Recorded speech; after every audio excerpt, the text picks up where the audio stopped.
បាទស្វាគមន៍មកកាន់ Top Auto បាទថ្ងៃនេះយើងធ្វើការបើក test ផ្ទាល់ជាមួយនឹង Toyota Alphard ឆ្នាំផលិត2012បាទមួយគ្រឿងនេះពិសេសត្រង់ថាយើងលេងគ្រប់គ្រឿងហើយបាទតាំងពីមញ៉េ Android តាំងពីកម្រា VIP ដេសំពូក Auto មក Play បាទអញ្ចឹងដូចបានបញ្ជាក់ថាបងប្អូនដែលមានបំណងចង់បាន Toyota Alphard ទៅប្រើប្រាស់ជាលក្ខណៈគ្រួសារណាបាទខ្ញុំសូមបញ្ជាក់ថា Toyota Alphard គឺជាដើមមួយដែលជំនាញទៅលើការដឹកជញ្ជូនក៏ដូចជាការប្រើប្រាស់ច្រើនជាមួយនឹងលើឡូវិថីតាមផ្លូវអញ្ចឹងណាបាទអញ្ចឹងបងប្អូនដែលចង់ចំណាយតិចបាទមានកញ្ចប់លុយត្រឹមតែ20000ស្ដើងមកយកបានបាទជាមួយនឹង option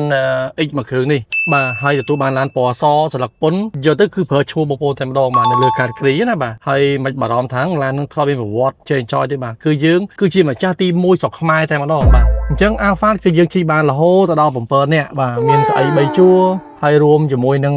option ដែលមានទ្វារអូតូទាំងពីរសន្លឹកសងខាងហើយបាទនេះសូម្បីតែខ្ញុំបើកផ្ទាល់ដៃនេះបាទគឺមានភាពស្រួលមែនទែនបាទគឺធូរ smooth រលូនតែម្ដងចឹង Alphard គឺជាឡានមួយដែលប្រើប្រាស់ជាលក្ខណៈគ្រួសារគឺចំគោលដៅតែម្ដងបាទមានភាពធំទូលាយបាទមានសោភ័ណភាពខ្ពស់ហើយប្រើប្រាស់គ្រប់ស្ថានភាពផ្លូវបាទអញ្ចឹងបងប្អូនបាទដែលចង់បាន Toyota Alphard ទៅប្រើប្រាស់ជាលក្ខណៈគ្រួសារបាទឬក៏ជីវកម្មដឹកភ្ញៀវបាទសូមកុំភ្លេចតាក់ទងមក Top Auto មកបាទតម្លៃកង់ទីផ្សារហើយមានការធានារហូតដល់3ខែពីលើទៀតបាទអរគុណច្រើនបាទ